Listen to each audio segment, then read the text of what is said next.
이제 애굽에서 가져왔던 양식을 다 털어먹고 드디어 다 떨어지니까 이제 가뭄은 멈추지 않고 애굽으로 다시 양식을 구하러 가야만 하는 상황이 됐습니다. 사실 가져갔던 돈을 그대로 부대에 가지고 오는 바람에 돌아갔을 때 어떤 오해를 살지도 모르죠. 또 베냐민을 안 보내려고 하는 아버지의 마음 때문에 또 애굽으로 내려갈 수 있는 용기를 내지 못했습니다. 그 긴 시간 동안에 시므온은 애굽의 포로로 잡혀 있을 뿐이었죠. 그러다 보니까 유다가 결국은 설득을 합니다. 너희 아우가 너희와 함께 오지 아니하면 너희가 내 얼굴을 보지 못하리라 하였으니 바로 애굽의 총리 대신 이렇게 말했다라는 거죠. 베냐민을 꼭 데리고 가야 됩니다. 지금 먹을 양식도 우리에게 있지 않지 않습니까? 아우를 데려가야만 무역을 할 수 있습니다. 그렇게 얘기를 하죠.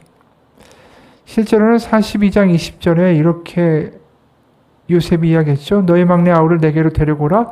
그러면 너희 말이 진실함이 되고 너희가 죽지 아니하리라.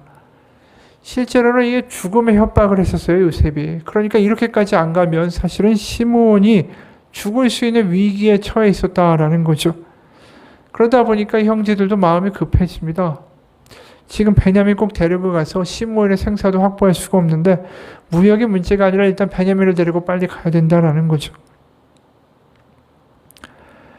유다는 이제 어떻게든 베냐민을 데려가려고 하는데 야곱은 절대로 양보하지 않습니다. 6절에 이스라엘이 이르되 너희가 어찌하여 너희에게 또 다른 아우가 있다고 그 사람에게 말하여 나를 괴롭게 하였느냐. 그러니까 이 형제들을 야곱이 또 탓하는 겁니다. 베냐민을 보내줄 생각을 하는 게 아니라, 그러니까 자신들도 이렇게 될 줄 몰랐다라고 항변하죠. 그가 너희 아우를 데리고 내려오라 할 줄을 우리가 어찌 알았으리까. 결국 이제 이렇게 따져봤자 소용이 없다라는 거예요. 유다가 야곱에게 이렇게 마지막으로 촉구합니다. 9절, 10절. 내가 그를 위하여 담보가 되오리니 아버지께서 내 손에서 그를 찾으소서. 내가 만일 그를 아버지께 데려다가 아버지 앞에 두지 아니하면 내가 영원히 죄를 치리이다. 베냐민을 꼭 데려오겠다라는 거죠. 우리가 지체하지 아니하였더라면 벌써 2번 갔다 왔으리이다. 유다가 이제 자신이 모든 죄를 뒤집어 쓸 테니까 베냐민을 보내달라. 야곱은 이제 허락하죠. 다 굶어 죽을 수는 없는 상황 아닙니까? 가뭄에 먹을 게 없는데.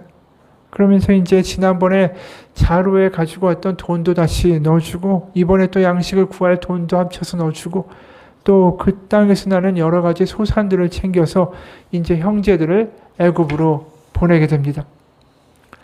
사실 지금의 상황이 야곱이 어떻게 할 수가 없는 상황이죠. 가뭄에 무슨 목초지가 있겠어요. 물도 없고 그냥 이렇게 있다가는 다 죽는 겁니다. 베냐민뿐이 아니라. 지금 가지고 있는 소가 있던 양이 있던 무엇이 있던 간에 이게 다 가뭄에는 아무 의미가 없죠. 다시 한번 야곱이 절감하는 것은 뭐냐 하면 자신을 지키기 위해서 그동안 모았던 재산과 돈과 그 모든 것들이 이제 아무 소용이 없는 상황에 처했다라는 거죠. 자기가 가진 것으로 식구들을 지킬 수도 없고 사랑하는 베냐민을 지킬 수도 없는 거예요. 하나하나씩 잃어가고 있을 뿐이죠. 시므온도 잃고 요셉도 잃고 이제 베냐민도 잃어버리게 됐고 자기가 지킬 수 없고 자신의 힘으로 할 수 없다는 것을 점점점 고백하는 야곱이 되면 될수록 그의 신앙은 역설적으로 하나님께 가까워집니다. 왜냐하면 자신의 힘과 재물로 어떻게 할 수 없다는 걸 느끼면 느낄수록 하나님을 더 의지하게 되는 거죠. 그러면서 이제 어떤 증세가 나타나냐면 증상이 노년기가 되면서 사실 그가 이 형제들을 보내면서 이제 그동안 얼마나 아득바득하면서 돈을 모으고 어떻게든 사기와 속임수로 자신의 재산을 증식시켜 왔던 그 야곱이 43장 1절 2절에 이렇게 말을 해요. 그 땅에 기근이 심하고 그들의 애굽에서 가져온 곡식을 다 먹음에 그 아비가 그들에게 이르되 양식을 조금 사라. 이 원문을 그대로 해석하면 조금 사라가 아니라 적은 양식을 사라라고 말을 합니다. 사실 이게 굉장히 대조돼서 쓰여 있는 거예요. 왜냐하면 여기에 보면 43장 1절 우리가 읽은 것에 그 땅에 기근이 심하고 이게 원어로 그대로 읽으면 큰 기근이라고 되어 있는데 야곱은 뭐라고 말하죠? 적은 양식. 이 반대되는 말을 하는 거예요. 큰 기근에 많은 양식을, 큰 양식을 사야 되는 거죠. 큰 기근에 적은 양식을 사라고 이야기하는 거예요. 이게 야곱에서는 굉장히 놀라운 변화라는 거죠. 야곱은 원래 탐심이 많았던 사람입니다. 어떻게든 하나 더 가지려고 했던 그 사람이 큰 가문인데 적은 양식이면 족하다라고 말하고 있어요. 그가 뭐가 변화되고 있다는 걸 우리가 감지할 수 있는 거죠. 사실 생각해보면 그의 가족이 나중에 애굽으로 가면 70명이나 됩니다. 거기다가 많은 소와 양까지 데리고 갔어요. 그걸 생각해보면 이 큰 기근을 넘어가려면 당연히 큰 양식이 필요한 것이 당연했죠. 게다가 지금 야곱이 물물 교환을 할 만한 소와 양이 아직 많았고 많은 재물도 있었지 않습니까? 실제로 창세기 46장 6절을 보면 그가 애굽으로 갈 때 이렇게 기록됩니다. 그들의 가축과 가나안 땅에서 얻은 재물을 이끌었으며 야곱과 그의 자손들이 다 함께 애굽으로 갔더라. 그러니까 재산이 굉장히 많았던 상황이에요. 그리고 이 아들들이 애굽으로 갔을 때 분명히 이야기를 들었겠죠. 요셉의 창고, 그 애굽의 창고에 가면 많은 양식이 쌓여 있다라는 것. 그러면 자기가 가진 것으로 얼마든지 큰 양식을 어떻게든 만들어 오라고 이야기하고 싶은데, 그럴 것 같은데 야곱은 그런 얘기를 하지 않죠. 욕심을 내지 않습니다. 이런 야곱의 변화는 이제 베냐민을 보내면서도 또 이렇게 변화됩니다. 하나님의 섭리를 의지하는 그의 믿음이 이제 드러나기 시작하죠. 과거에 요셉을 잃어버리고 나서 야곱의 반응이 이랬습니다. 창세기 37장 33절부터 35절입니다. 아버지가 그것을 알아보고 이르되 내 아들의 옷이라 악한 짐승이 그를 잡아먹었도다.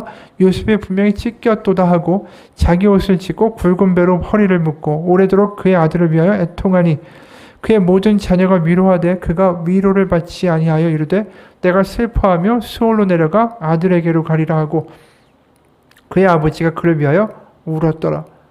지금 베냐민을 보내면 분명히 어떻게 보면 요셉과 같은 운명을 맞이할 수 있는 거 아닙니까?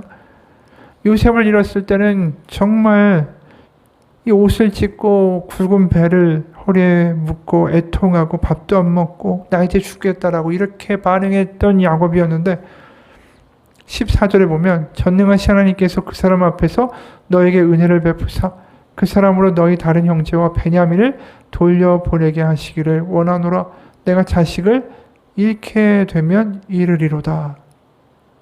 참 놀라운 변화라는 것을 보게 되죠. 정말 이 야곱의 반응이 이전의 야곱의 반응과는 달라졌어요. 42장만 봐도 그의 반응이 이랬습니다. 42장 36절과 38절 그들의 아버지 야곱이 그들에게 이르되 너희가 나에게 내 자식을 잃게 하도다. 요셉도 없어졌고 시므온도 없어졌거늘 베냐민을 또 빼앗아 가고자 하니 이는 다 나를 해롭게 함이로다. 야곱이 이르되 내 아들은 너희와 함께 내려가지 못하리니 그의 영은 죽고 그만 남았음이라. 만일 너희가 가는 길에서 재난이 그에게 미치면 너희가 내 흰머리를 슬퍼하며 수월로 내려가게 함이 되리라. 베냐민을 잃으면 나는 수월 죽을 것이다 라고 이야기했던 게 42장이에요. 근데 오늘 본문에 와서는 변한 거예요. 잃으면 이르리로다. 그러면서 전능하신 하나님께서 그 사람 애굽 총리에게 앞에서 너에게 은혜를 베푸사 그 사람으로 모든 형제와 베냐민을 돌려보내게 하시기를 원하노라. 참 많이 좀 성숙한 반응을, 초연한 반응을 보여주고 있다라는 거죠. 여기서 눈에 띄는 호칭이 하나 있습니다. 이 야곱이 하나님을 뭐라고 부르냐 하면은 14장 14절 처음에 전능하신 하나님께서 그 사람 앞에서 너에게 은혜를 베푸사 그 사람으로 너희 다른 형제와 베냐민을 돌려보내게 하시기를 원하노라. 내가 자식을 잃게 되면 이르리로다. 자식을 잃게 되면 이르리로다. 이 지경까지 갈 수 있게 된 거에는 원인이 뭐냐면 하나님을 이제 전능하신 하나님으로 부르고 있기 때문이에요. 이 전능하신 하나님이라는 말이 히브리어로 엘샤다이라는 말인데 이 하나님에 대한 호칭이 야곱의 입에서 처음으로 나온 순간입니다. 이 엘샤다이라는 말이 가지고 있는 깊은 의미가 있었어요. 뭐냐 하면 하나님의 언약을 믿는, 그래서 내가 볼 때는 아닌 것 같아도 하나님은 결국 그것을 신실하게 이루어 가시는 큰 그림과 큰 계획을 가시는 내 생각을 초월하는 하나님이다라고 이야기할 때 엘샤다이라는 말을 썼었던 것을 우리가 보게 됩니다. 실제로 아브라함하고 이삭에게는 이 엘샤다이라는 전능하신 하나님이라는 이야기가 나온 적이 있어요. 창세기 17장에서 아브라함은 이렇게 하나님을 만나게 됩니다. 1절부터 5절입니다. 아브라함이 99세 때에 여호와께서 아브라함에게 나타나서 그에게 이르시되 나는 전능한 하나님이라 너는 내 앞에서 행하여 완전하라. 내가 내 언약을 나와 너 사이에 두어 너를 크게 번성하게 하리라 하시니 아브라함이 엎드렸더니 하나님이 또 그에게 말씀하여 이르시되 보라 내 언약이 너와 함께 있으니 너는 여러 민족의 아버지가 될지라. 이제 후로는 내 이름을 아브라함이라 하지 아니하고 아브라함이라 하리니 이는 내가 너를 여러 민족의 아버지가 되게 함이니라. 하나님이 나타나셔서 나는 전능한 하나님이다. 이렇게 자기를 말씀하시죠. 그러면서 이제 내가 언약을 분명히 이루어서 너를 여러 민족의 아버지가 되게 하겠다. 너의 후손이 정말 많게 하겠다라고 말씀하셨어요.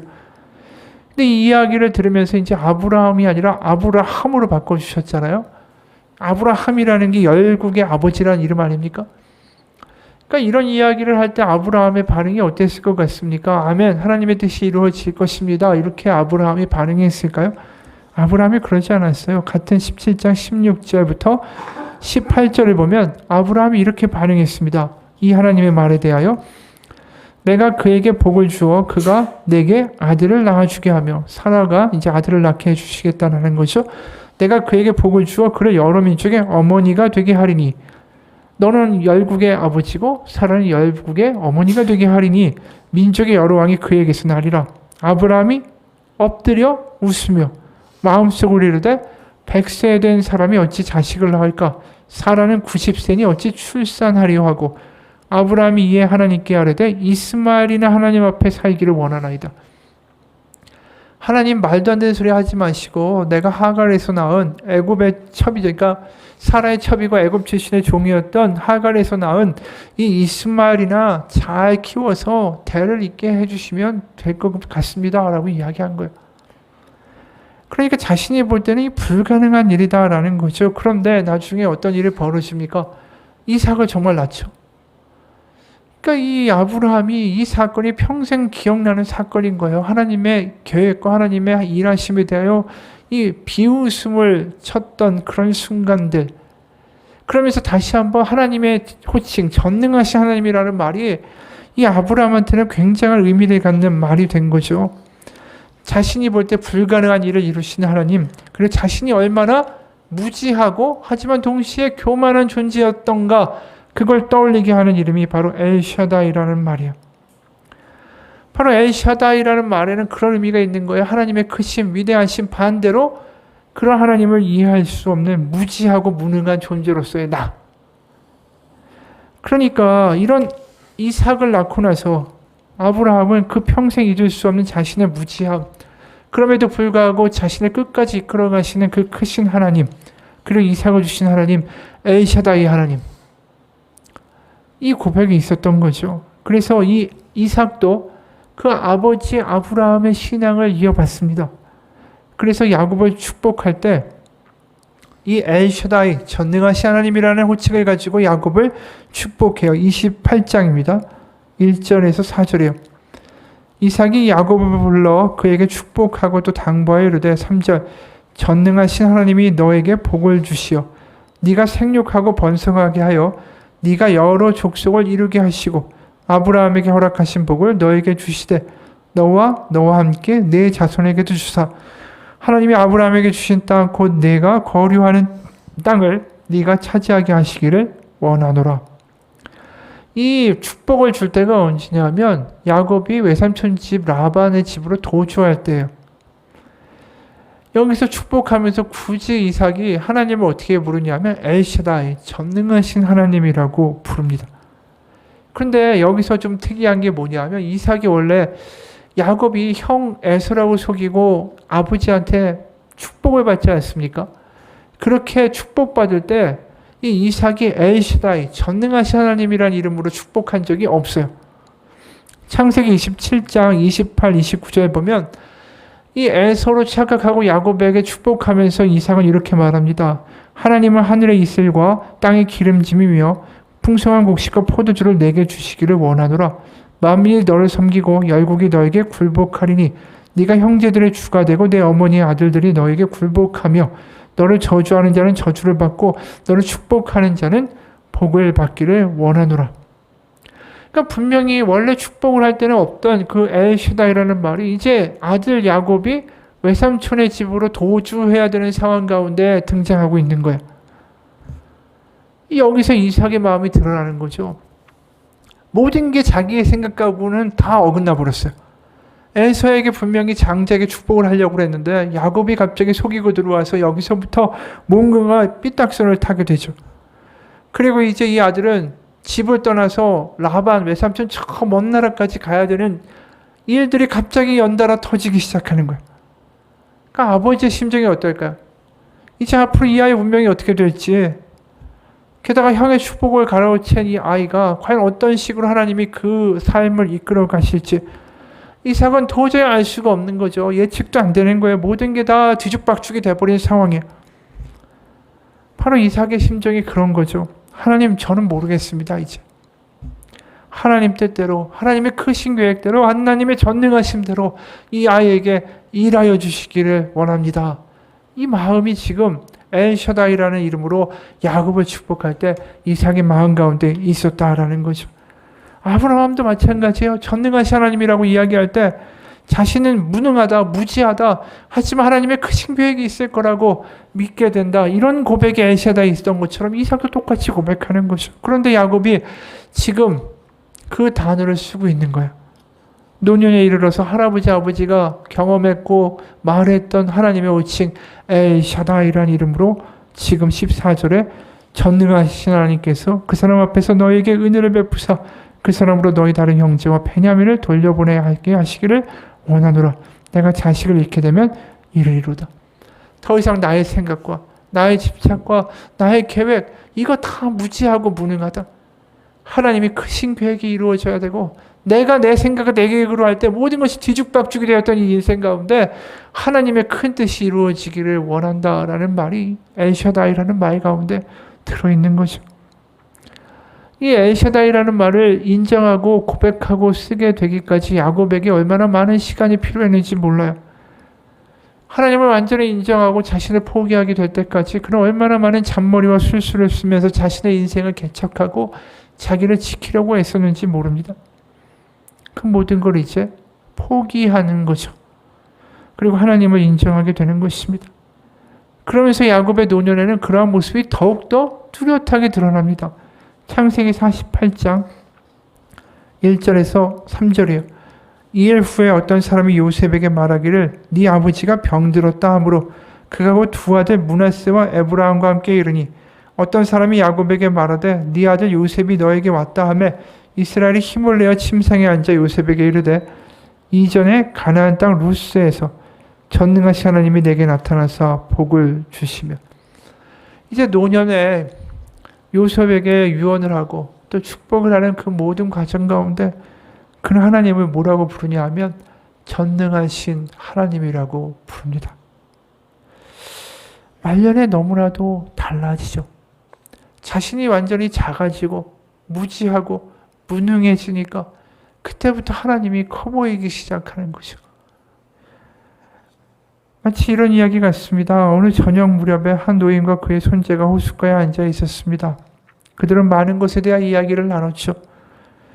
예를 들어 계절은 왜 바뀌고 왜 여자아이들은 지렁이를 싫어하고 인생은 뭔지 뭐 이런 등등의 이야기를 나누다가 마침내 손자가 할아버지를 바라보며 물었습니다. 할아버지, 하나님을 본 사람이 있나요? 노인은 잔잔한 호수 건너편을 바라보면서 이렇게 대답했습니다. 얘야, 나는 이제 점점 하나님 이외에는 아무것도 보이지 않는단다. 이제 자식을 잃으면 잃겠다라고 말하는 야곱의 모습에서 100세에 얻은 그 귀한 아들 이삭을 바치고자 칼을 드는 아브라함의 모습이 보여지기 시작해요. 그리고 그 고백은 그 엘샤다이 하나님을 인정하는 믿음에 이삭은 다시 살아나게 되고 또 야곱에게는 시므온과 베냐민 그리고 요셉까지도 얻게 되는 결론으로 이어지죠. 다 그들이 예상했던 대로 흘러간 게 아니었어요. 여러분, 우리가 야곱의 신앙을 보면서 또 일어나는 일들을 보면서 무슨 생각을 하게 되냐면 우리의 이 얄팍한 지식과 머리로 어떻게 하나님을 다 안다라고 말을 할 수가 있겠어요? 하나님께 항복하고 범사의 하나님을 인정하는 믿음이 우리가 결국은 살아갈 길이라는 거죠. 그런데도 하나님을 범사에 인정한다라는 게 참 어렵습니다.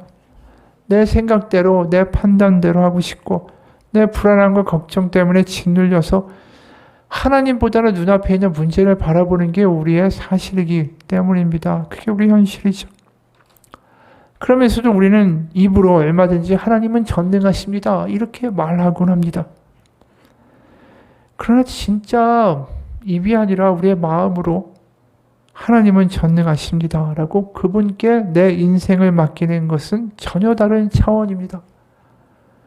야곱도 하나님을 전능하신 하나님으로 부를 수는 있었겠죠. 하지만 노년이 되어 자신이 정말 무능하고 무지한 존재라는 것을 깨닫게 된 이후에 그는 더 이상 머리로 하나님은 전능하시다라고 말하는 사람이 아니었습니다. 이제 마음으로 이야기하는 거죠. 전능하신 하나님이라고. 야곱이 하나님을 전능하신 하나님이라고 부르기까지 참 많은 시간이 필요했죠.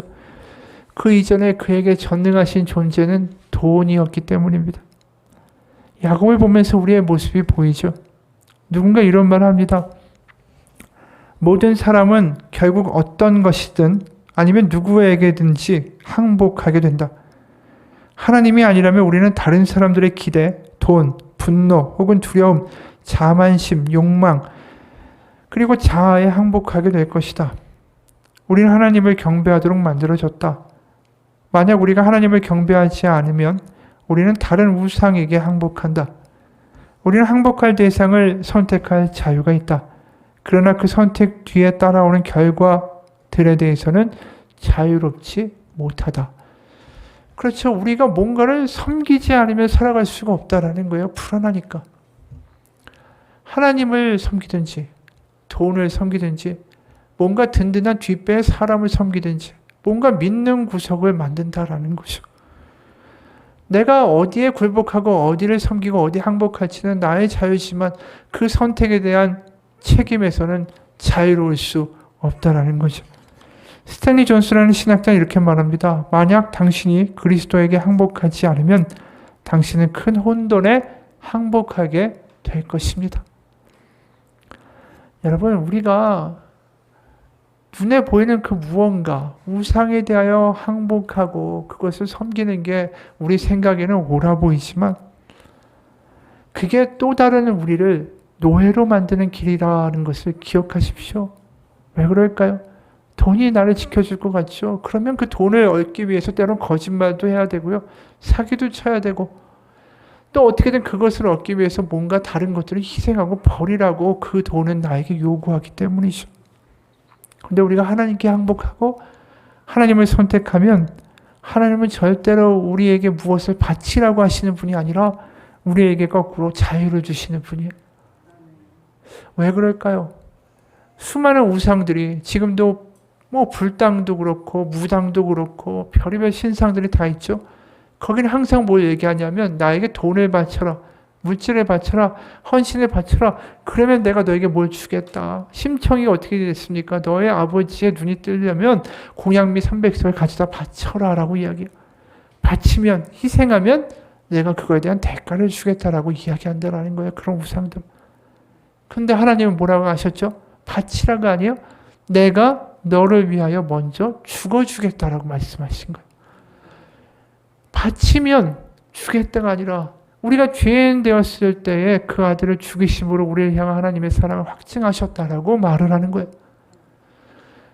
우리가 완전히 반대되는 거라는 것을 알아야 돼요. 우상을 섬기면 결국 끊임없이 나를 갉아먹는 일만 벌어져. 하지만 하나님을 섬기게 될 때 우리는 거기서 자유를 얻게 됩니다.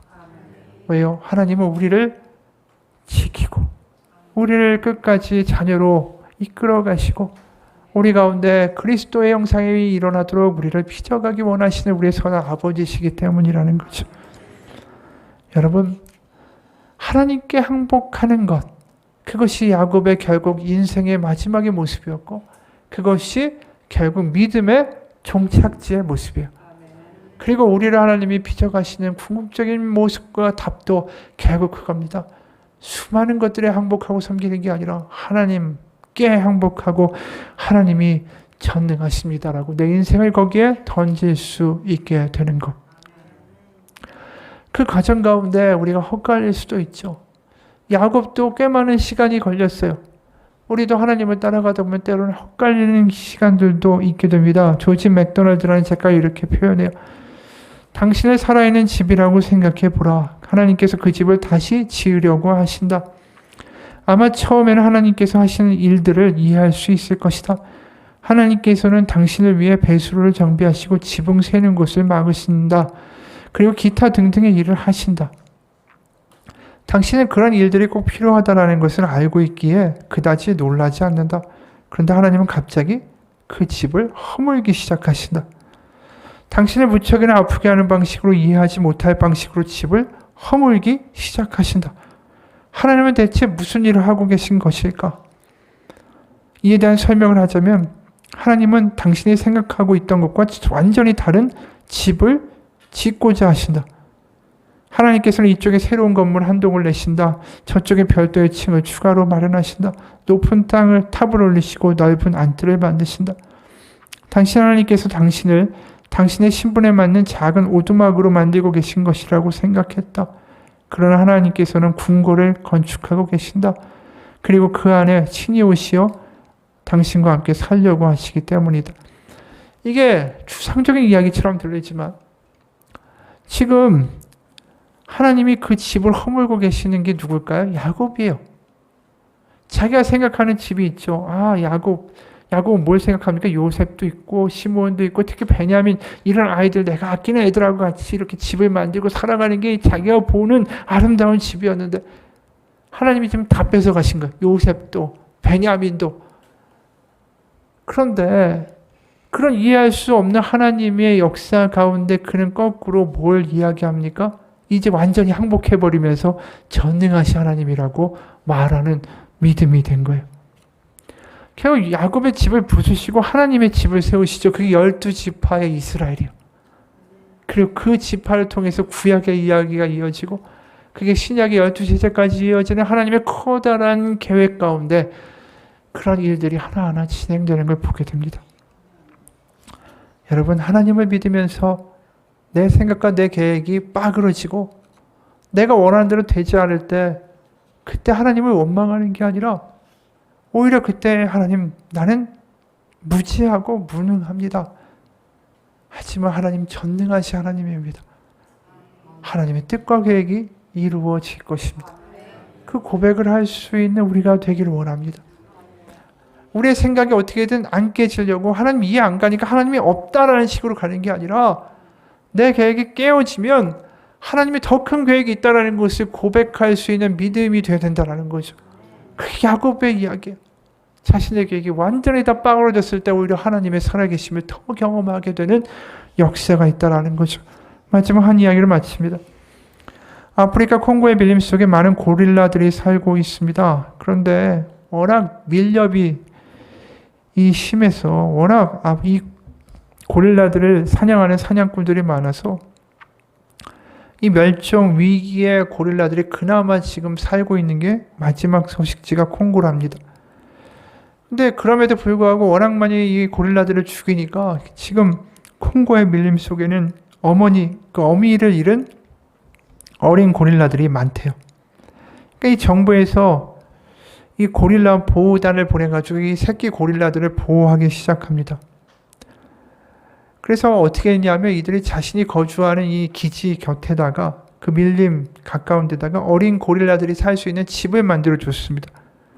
이 나무로 만들어진 제법 견고한 집이었던 거죠. 어린 고릴라들은 낮에는 이제 나와가지고 밀림을 다니고 집 밖을 다니면서 자유롭게 생활하다가 어둠이 내리면은 이 보호단들이 이 어린 고릴라들을 다 그 집으로 들여보내는 거예요. 왜냐하면 밤이 되면 맹수한테 잡혀먹을 수도 있고 사냥꾼들도 몰려와서 얼마든지 사냥할 수 있기 때문이죠. 이 보호단이 이렇게 고릴라를 돌보는 일이 굉장히 번거로워 보였습니다. 굳이 풀어줬다가 또 다시 들어오게 하고. 근데 이제 계속 가지고 있으면 이들의 야생성을 잃기 때문이죠.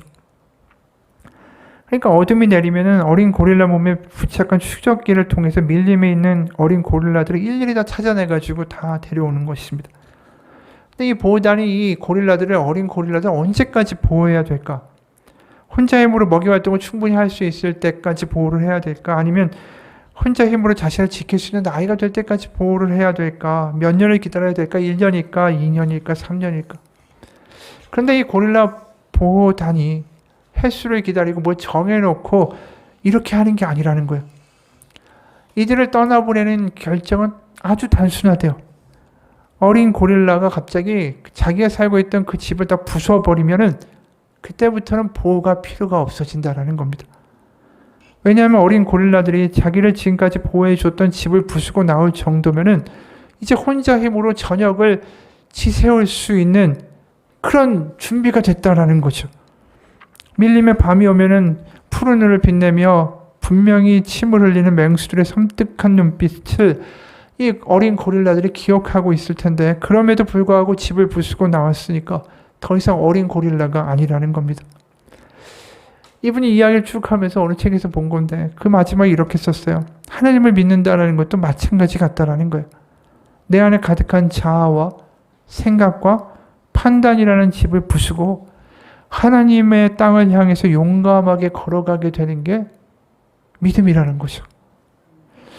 그 어린 고릴라가 자기를 지켜준 거라고 믿었던 이 나무의 집을 다 부수는 것처럼 우리가 여태까지 지어놓았던 나의 생각과 나의 판단과 나의 기준과 여러 가지 고정관념들을 뭔가 부수고 나가야 될 때 우리의 신앙은 성숙하게 된다는 거예요.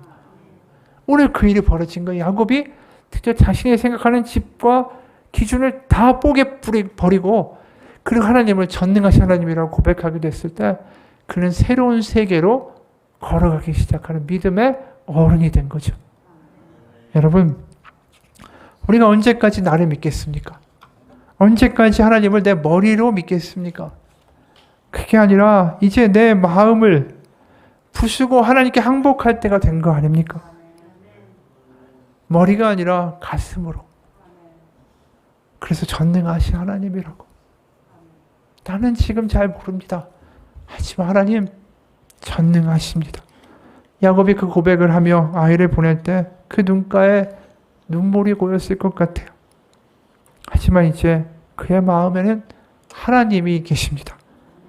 그리고 머리가 아닌 가슴으로 하나님을 믿어가는 묵직한 신앙인으로 섰습니다. 우리도 그런 믿음이 되기를 주님의 이름으로 축원합니다. 기도하겠습니다. 하나님, 입으로는 전능하신 하나님이라고 쉽게 말합니다. 하지만 내 마음 깊숙한 곳에서 하나님은 전능하십니다 라고 고백하는 순간 우리는 내 생각과 내 기준과 내 판단을 다 허물게 됩니다. 이제 더 이상 입으로 전능하신 하나님이 아니라 우리의 마음 깊은 곳에서 전능하신 하나님, 저는 모르지만 하나님의 선한 뜻이 이루어질 거라고 믿습니다. 하나님께 우리를 항복하며 나아가는, 그래서 믿음의 새로운 지경으로 발걸음을 내딛는 이 어려운 환경 가운데 그런 믿음으로 우리를 빚어가 주옵소서. 예수님 이름 받들어 기도합니다. 같이 기도하겠습니다.